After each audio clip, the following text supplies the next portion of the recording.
All right. So today, welcome back. Today we're going to talk about making sense and sharing impactful stories. Um, we're going to do story time. Dan said he liked story time, so we kept it.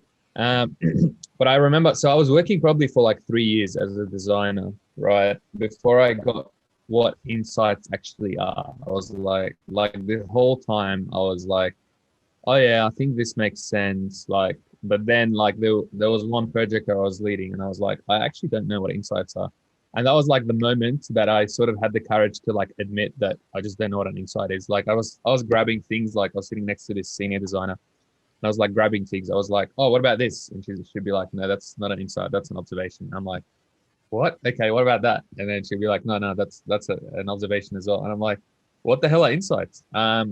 So that was like the moment that really sort of helped me sort of shift to understand, like, hold up, like insights are a lot deeper. They're the reason behind what's happening, and they're, the cause, almost like talking about the cause that the problem still exists. So that's what we're gonna really talk about today, and then we're gonna also discuss like how different frameworks, I guess, that people can use to share back what they're learning from their research. Cool. Any questions so far? I have a question. Of course you do. What is it? Sorry. You're recording this, right? And it's all about sharing stories. Yeah, Um, what happens if someone might share something personal or something like that? good question. So we're recording this and it's live on YouTube. If I mean, try not to share something too personal. Ash, I don't know about your deepest secrets. We'll find out. But try Don't not to worry, share man. something too personal. Like, if you share something, make sure it's something that you're happy with. If you do share something that's personal, you're like, hold up, like, I don't know if I want this to go out in public. Just tell me. I'll cut it out from the recording, and then that way it's gone. All right. Okay. Yeah, no problem. I just thought I'd have to ask that question. Good. Very good, Ash. Thanks for that. No problem, bro. All right. So last week, for those people who weren't here, we spoke about conversations and why they matter, and how to facilitate design research conversations, and tips around what you're doing, whether you're doing a good job or not, and what to do after you research. And based on that, a couple of teams went off. I think Bushan's team had an interview with someone in Afghanistan talking about food poverty in Afghanistan, and Dawn's team had, I think, maybe like 5 or 6 interviews with people both in Canada, I think the US and Europe, talking about homelessness. Which so hopefully they'll open up and share some of the stories that they heard this week. Today, what we're really going to focus on is how to go from data to insight. So, you've done desktop research, you've spoken to people, you've got transcripts of the interviews. How do you go from data to insight? And then how do you share stories with stakeholders, whether it's partners or your team or your client or whoever it is? Cool. How's that sound? All good? All right. Lots of thumbs up. All right. So, first exercise, I wanted us to reflect on what do we think an insight is, and what's the process of actually getting to an insight. So we've got the Miro board open. If you don't have the link, please let me know. I'll paste it again. And yeah, we'll spend 5 minutes on just talking about what an insight is. Any questions before we go into breakout rooms?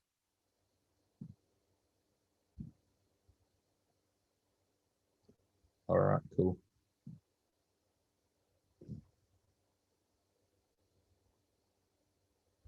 All right, so all the rooms are open now. So you should be able to go. And yeah, we'll go for 5 minutes and then we'll come back.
You gave us one sentence.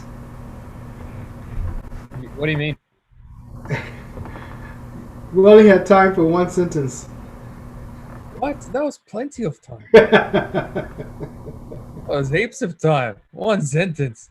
It's been a really long sentence with no full stops. Um, I was listening in on Ash's team's discussion. It was really interesting, Ash, about like looking over. Like he had lots of like body emotions, body movements when you were talking about insights. But I'm keen to hear from other teams as well, and also keen for Bubble Trouble and Ash and Jorge to share what they were thinking. But yeah, who wants to go?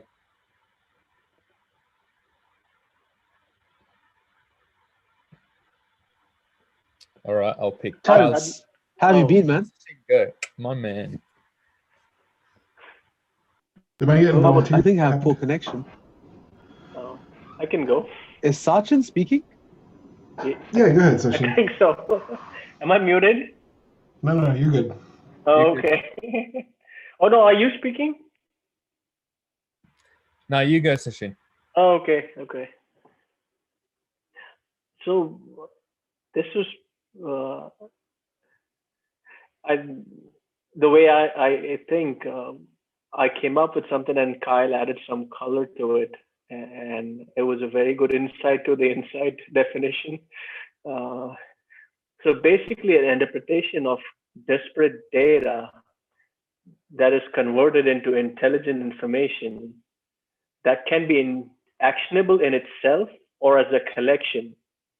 And preferably, the interpretation is done by someone with good context of the data, who is grounding in the environment of where the data arises.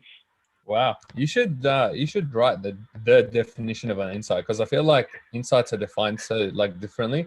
But I really like your definition. That's awesome. Yeah, absolutely. And I think it's like sort of what you referred to. It's like, having it actionable is really important, right? Like information is just information, or data is just data. But in order to sort of like make sense of it, you need to understand the context, and it needs to be like, it needs to help you make a decision or take an action. As opposed to just like, yeah, that's a fun fact. I don't know what to do with that. All right, who else? I'm going to pile on because you said something key there, which is we have to understand the context. And so I put applying our own context to information, which means we probably have to be pretty close to the situation to be able to apply our own context. The further we are away, the less qualified we are to provide insights, realistically, I think. This is something I'm discovering recently. The example I was given with Sean and Sachin is if I was studying like child brides in Haiti, could I really honestly do justice empathizing with that situation? Not remotely. Like I could empathize with the lens of Americans responding to that situation or seeing that situation from a distance. But the actual insights should come from somewhere much closer from home.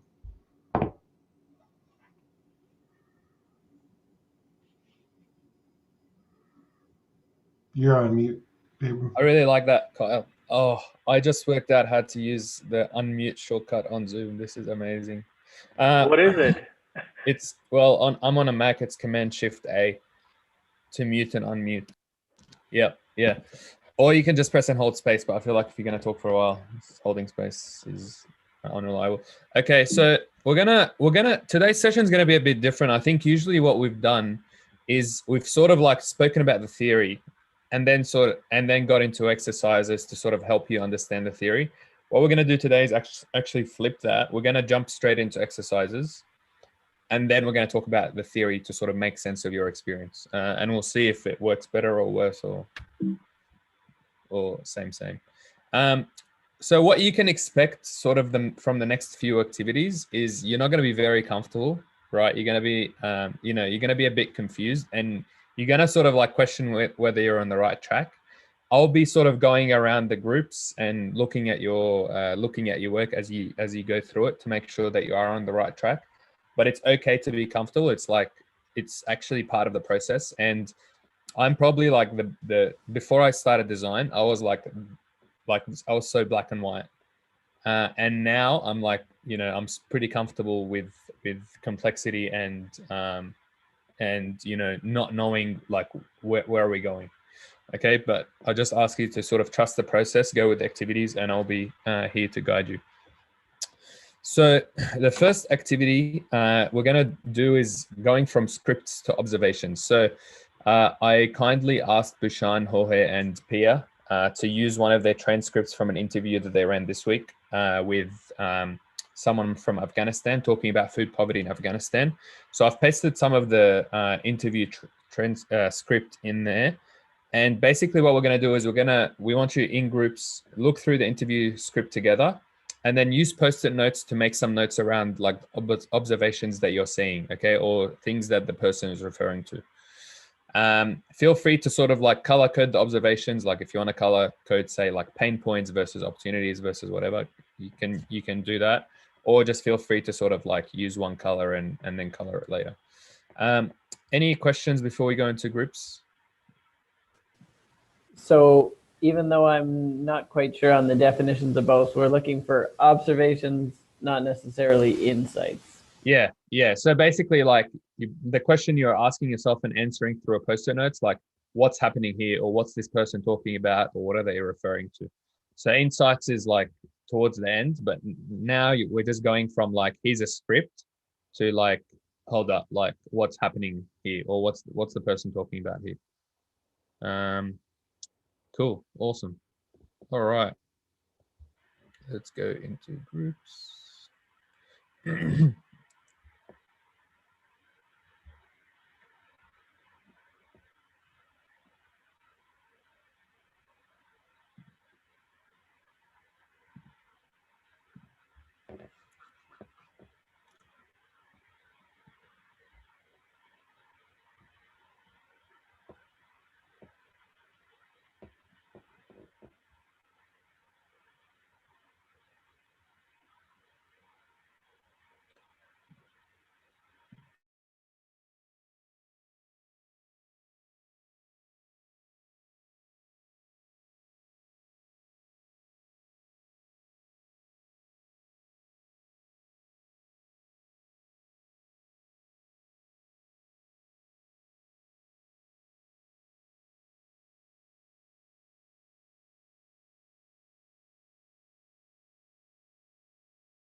Cool. I see people still concentrating. Did you need more time? We can go back for 5 more minutes. More time? No? I only got to like 2.5. So I read the first 2 transcripts and then I got halfway through the second to last one. Yeah, okay, cool. Did anyone read the last 2? Nah, nobody's got any notes on there. Doesn't look like it. All right. Oh, The last the one, last nobody's 2. got any notes on. Sorry, Vicky, what were you saying? Oh, the last column of notes, the last column of transcript. I read through that. I have my little cluster of notes at the bottom, in a very haphazard way. But I I did not see read that. through a little bit. Thanks. All right. Well, what we might do is, so that's pretty good. What we can do is we can take everyone's like observations. So you can just create a copy of like everyone's notes across the 3 teams, and then let me just share my screen.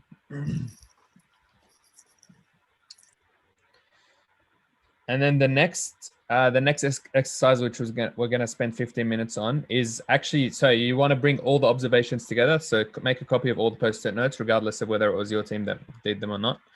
And then look through the observations and start creating some clusters or some groups, okay? And then I want you to name the groups. So you might have, for example, a cluster, say, around how families interact, right? Or a cluster around politics, or a cluster around food poverty. There might be like pretty large clusters, in which case try to make them a bit narrower in terms of like making them smaller and more specific clusters. Yeah, so that's sort of the exercise for the next 15 minutes. How does that sound to everyone? I see someone in the chat. Okay, cool. Yeah, how does that sound to everyone? So basically, just summarize and then themes. Yeah, so go back into your teams, bring all the post-it notes onto your boards. Just take one of the boards, one of the 3, and then start creating some groups based on similarities and differences. Okay. Yeah? All right. What was interesting actually about the last session, as I was jumping through the groups, is like some people were like silent and they were just like really focused, kind of like Sachin's face right now. And then other people were like, they needed to talk through it, right? Or they were needed to test sort of like what they were seeing, which is just an interesting reflection. All right, let's go back. Should we copy the post-it notes so that we don't take them away from the original so the other groups can use them, or just right? Yeah, what I might do is I will copy it for you into a board. You just claim one of the boards as yours. That might be easier for everyone. Cool. So no one touch the post-it notes. I'll do it for you. Just start playing around in your board once you pick one. Cool. All right. So all the Miro board, all the things are open now.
Awesome. Thanks for coming back. How was that?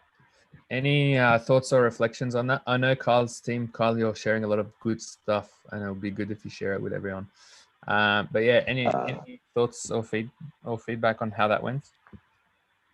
Yeah, I thought it was really fun. It was really cool because you had to think about how there was a lot of overlay on a lot of topics, and trying to figure out how the overlap was important. And so Dan came up with this really cool idea where we created a massive star and then just put the notes near the stars and how we see the regions and how much they overlay.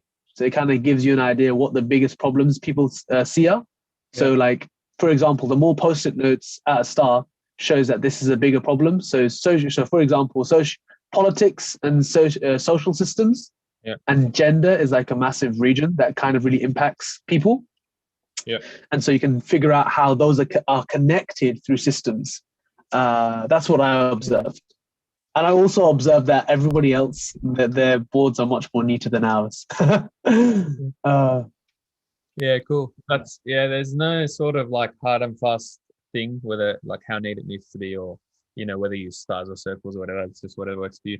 But no, that's awesome. That's really good. That's pretty interesting how like the more things in a star, it's like a thing that was mentioned more times or spoken about or referred to more. Awesome. Who else? What about someone from Vicky's team? So we, thought about, we just categorized them in sort of broad, buckets, like family relationships, broad like food and poverty, just kind of pulling out really just the kind of the bigger idea, and then sort of categorized under that. But it is pretty, while we were categorizing them, we did see, some of them were sort of like, oh, we're not sure which one, it could go in this bucket or that bucket. And so definitely there's a lot of overlap between some of the, big themes in the interview. So, cool. Yeah. Awesome. I think one tip when there's a lot of overlap, it means you probably need more specific grouping. So that's sort of like one tip. If there's a lot of overlap, then you sort of like break that down into like work. You might, for example, do one on like government employees versus unemployed, right? And then sort of like categorize based on that. Cool. Awesome. What about Kyle's team?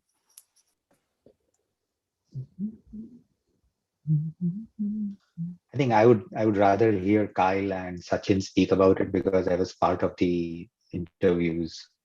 Oh yeah, cool. That's fair. Yeah, love to hear their views. I missed a chunk of it, and you guys did a lot of the heavy lifting. So, Sachin, I don't want to steal your spotlight here. Yeah, Okay. Sachin. Okay. What was the question? I was interrupted on. That's all right. I was saying maybe if you sort of like give your thoughts on how that activity went and your reflections on your themes. Yeah. So the themes we that kind of evolved were the geographical location, which was urban and rural. There were themes around rural, urban, and then around society, attributes of the society, and then a lot of feedback about the government the infrastructure and how that impacts the people. I don't know. Did I? No, that's really good. Yeah, cool, awesome. And that's sort of like what you're going to be doing in the next activity. So let me pull up slides. All right, cool. So the next thing we're going to do is we're actually going to try to go from themes to insights. And the big thing about insights is that you sort of like want to keep asking yourself, like, why is this thing happening, right? It's almost like all these things that we've spoken about so far are almost like observations and findings. Like we're seeing this and we're seeing that and we're seeing that. And what you want to sort of think through as a group is like, why are we seeing, you know, unemployment, or why are we seeing poor infrastructure, or why are we seeing government employees not working long hours? Yeah, and you sort of keep asking yourself why, and that's like the 5 whys. You ask yourself why 5 times, and eventually you realize that there is maybe like a reason, right, or like a sort of some sort of tension as to why this thing still exists, even though it's not ideal. Yeah. So, for example, let me give you an example. So, for example, if we're going, you know, patients don't use their prescriptions, like these are some of our findings, observations. Patients don't use their prescriptions, and 50% of patients don't finish their prescriptions. An insight, right, is it needs to be interesting. So it's like, oh, that's actually something that changes my perspective on this issue. It needs to be relevant, like, you know, I think that's self-explanatory. And then it needs to be actionable, right? So it needs to be to sort of start opening up like a world of possibilities for you. And an insight there might be, you know, to say getting prescriptions is inconvenient, right? Which leads people to procrastination, right? And therefore, you know, when people procrastinate, they're less likely to get their prescriptions, which means they're less likely to use their prescription. Does that make sense? So it's really sort of trying to get to the tension point that means this issue still exists. All right. How do you feel about having another 10 minutes to go from themes to insights? And I just want you to maybe focus on one insight. This is just, you know, practice round. But yeah, maybe try to pick a few of the themes that you think sort of relate to each other, and then say, okay, why are we seeing these things happen? Could you go to the previous slide for a moment? This one? Yeah. Okay.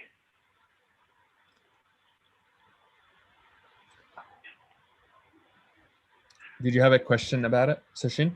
No. I just wanted to take a note about it, the flow.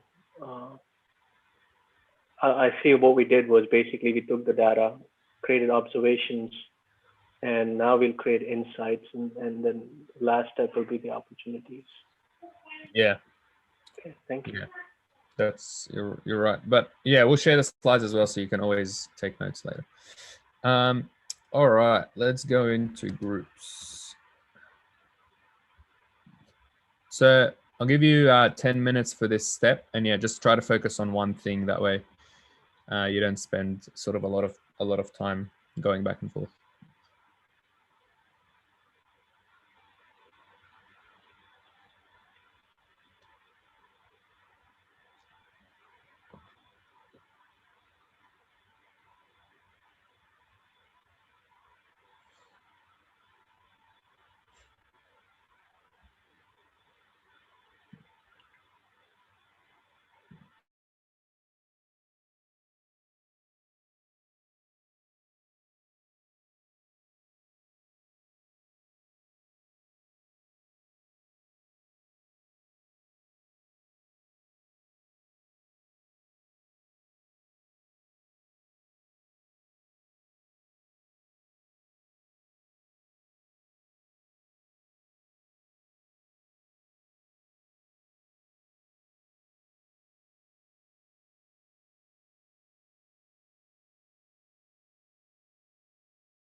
Awesome. I think everyone now is in the main session.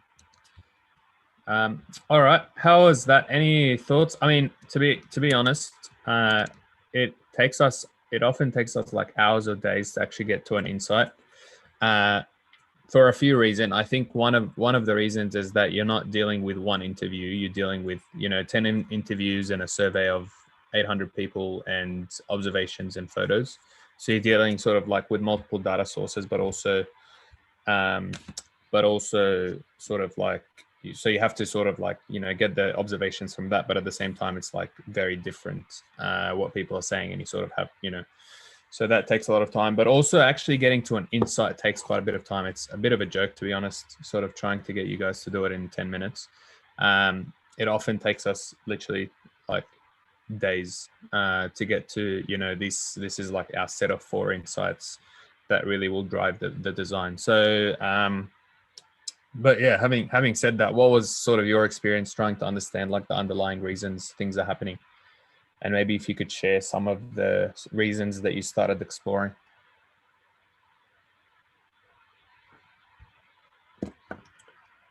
Bubble Troubles team.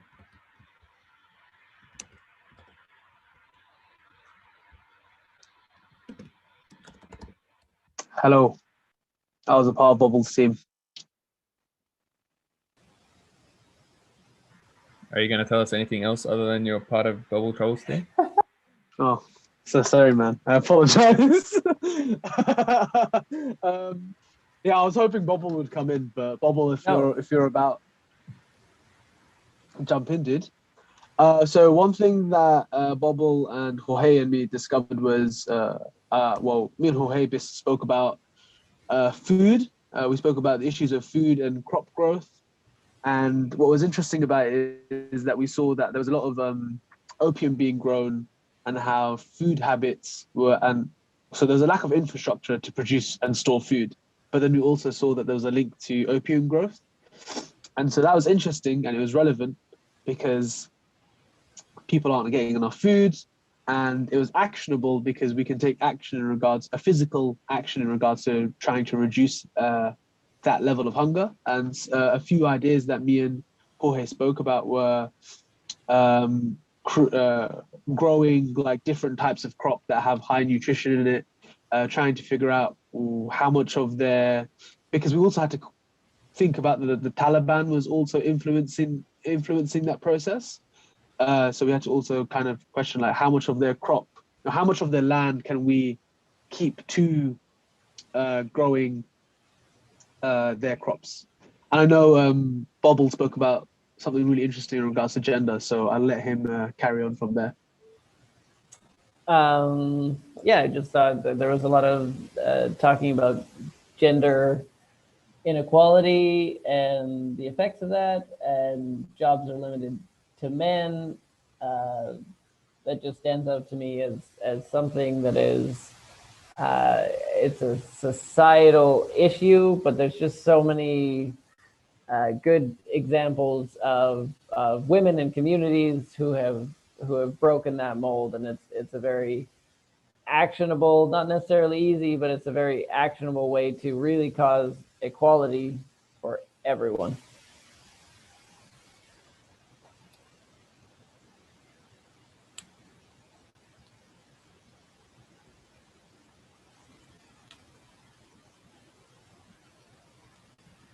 All right, now, yeah, thanks, Dan. That's pretty interesting reflection. Kyle, I wanted your team to share what you got in terms of like one of the interesting things that I read you guys write was around farmers not being allowed to be farmers, and I think that's like a interesting sort of path down that could lead to an insight. So maybe if your team wants to share that. Sure. So we looked at how we had synthesized in the last exercise and just said, all right, let's focus on farming and farmers, and repooled everything that we had, kind of looked for another pattern outside of just the farming column that we had. And what does that story look like? And what we started to see was a trend of basically all of the outside forces that farmers are dealing with whether it's the land being divided, it's the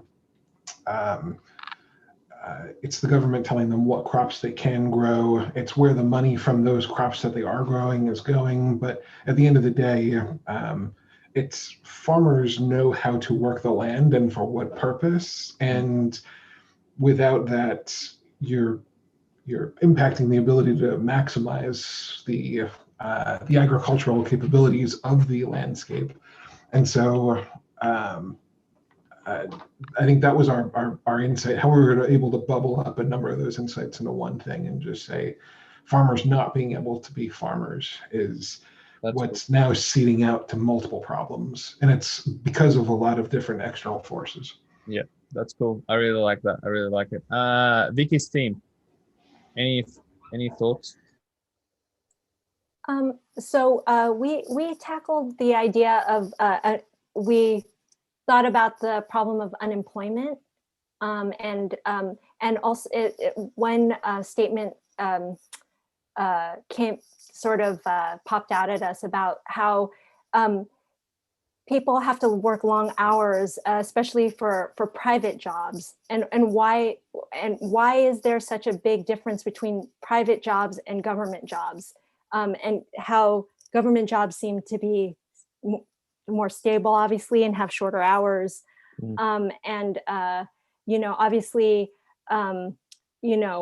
there's probably limited amount of government jobs.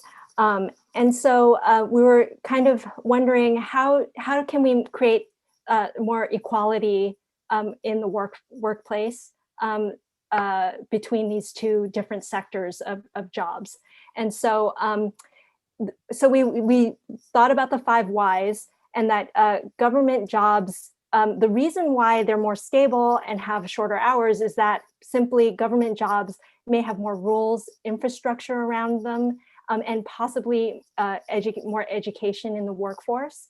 And then we thought about why is that, why is that,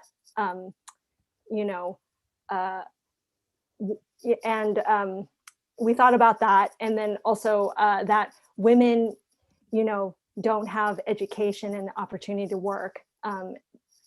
That's, so there isn't like a huge workforce that's able to have that kind of job. And so thinking about just this small section of the issues, an opportunity to kind of, and it's a very, like you said, in 10 minutes, a very broad opportunity is to just create some sort of laws, funding, infrastructure to support small businesses and employers, to sort of even the field between these two sectors of jobs, and maybe alleviate unemployment. Wow. So, that's cool. So that's just like the small section that we looked at. That's awesome. I really like how every team sort of had their own like spin, and it sort of talks to the idea of complex systems, right? It's like we're talking about one issue, like the interview was literally about food poverty, but you see all these other issues that contribute to it, like unemployment and gender equality and Taliban and farmers not being allowed to be farmers and things like that. We're going to close off with some frameworks that you can use to sort of share your story. And the idea behind sort of frameworks is they help you just tell a story, right? And I guess often how you decide which framework to use really depends on what the data's telling you, or what you're sort of finding through your research.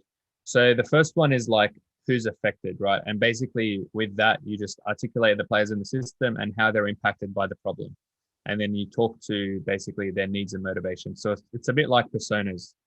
The second one is journey maps, and that tries to make sense of people's experience across time, or in a system, right? So for example, we might take a farmer for this example and say, before the Taliban, the farmer was growing X, and then the Taliban happened. These are the shifts and the events that sort of led down a specific path. And now the farmer grows poppy, and, this is how he currently feels. And so journey mapping, you can map lots of things like major events and actions and influences and people, but you can also map sort of like, how secure does the farmer feel now as opposed to at different points in time.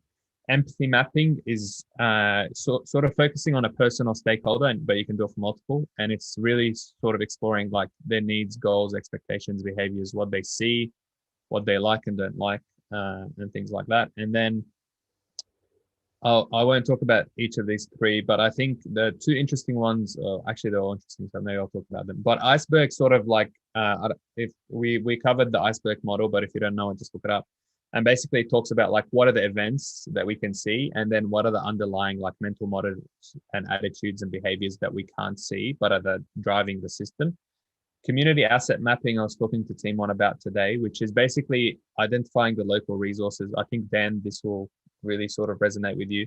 Sort of like looking at the community that you're working in and saying, okay, what are the resources that they actually have in terms of like people and infrastructure and skills and labor and network and things like that, to sort of help you define like, okay, maybe if we use this and this and this, we can put a solution together. And then the final one is thinking and working politically, which I think designers don't do enough of. But I think it's really important to sort of say like, who are the actors in this system? And then what are they motivated and incentivized by? So that's all. Next week, what we're going to do is we're going to hear back from two of the teams that have been doing their research on homelessness and food poverty, and sort of, you know, them sharing their stories of what they heard and what they listened to. And then we're actually going to give an overview of the next course, which is Taming Complexity with Systems Thinking. We have, we're lining up we have one guest speaker lined up, and I'm trying to line up the second. It'll be pretty awesome course, that one. So yeah, if you're interested in systems thinking, it would be good to have you.